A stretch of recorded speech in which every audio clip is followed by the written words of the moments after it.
alaikum wa rahmatullah derɗiraɓe wondaɓe shopping jeygol derɗi ko mon Adamu Haruna bayen andi en ɗo berniol kano lesdi Nigeria toujours gam waddanko en kujeji fere fere ɗe taskaram julde sumaye. Hande bo min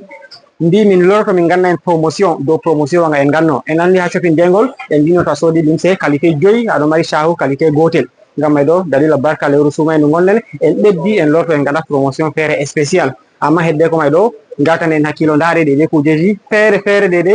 limseji ɗi ɓornugal ɗeɗe ko goɗɗo marata haaje pat ɓawo daari ha nder boutique ɗo ɗum pat majum wala ko marata haaje ɗum wala marɓe haaje ɗeɗe limse ɗe ceede nawɗe boɗɗe banta men les ɓawo daarina ɗe ɗo donc ɗum limse on vraiment c'est pour les connaisseurs ba en mbi ko sali ɗum je anduɓe kam e andi nda tisiji bo tisiji latti ɗi simple ko bo gofno e ko nandi be majum gaɗi ɗo ɗi pat maji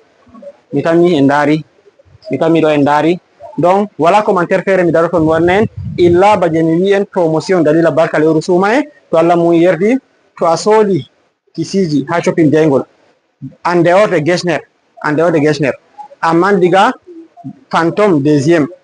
Wifi deuxième, Anour deuxième, ma bo contre Gesner ko Bazen Riche ko XL ko bo tisiji lattiɗi ɗeɗe ɗi simple ou mainless ko nanta gofno e ko nandi be majum to a soodi limse qualité tati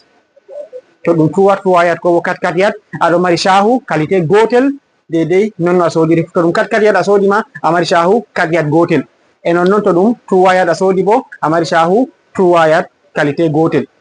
to soodi limse qualité tati amma ɗum je nyalɗe 5 arandeje nder lewru sumaye to Allah mum yerdi hande non arandere lewru sumaye ɗo be sumaye waɗa nyalɗe 5 to a soodi limse qualité tati ha shopping jeygol tammima sahugo limsere qualité gotel de 3 yat ou 4 yat ça dépend de qualité de je coduɗa malla bo sahuma hufinere wore de ton choix a sufta hufinere de mesure maɗa no mariɗa haaje ɗum sahe ɗon de spécial promotion je min lori min ɓeddi nder promotion wanga min matinno min mbi min gaɗay derɗiraɓe ngam may ɗo ɗum je nyalɗe 5 arandeje nder lewru sumaye en andi promotion en général je en gaɗi bo ɗum tammi timmugo sappore lewru sumaye to Allah mo yerdi heɓa kuje mojo fu yerbite heɓa ɗe garta lesdi meɗen Cameroun e lesɗe taariɗe tel que Tchad, Centrafrique, Gabon, Congo e nanta Guinée équatorial expédition bo ɗon gratuite ha shopping jeygol to on soodi kuje to Allah mum yerdi min germanay mo kuje muɗum ɓe kota ha nokkure ndende woni ngam may ɗo mi tammi on daari kala ko goɗɗo mari haaje pat tisiji diga buutiɗi diga nawɗi daga boɗɗi e ko nandi be majum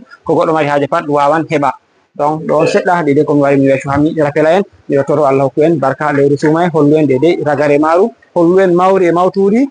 Allah barkiɗin mi yetti ɗeɗe client en shopping jeygol e confiance kujeji fere fere ɗeɗe ɗi on ɓe sooda ha amin on jarama Allah barki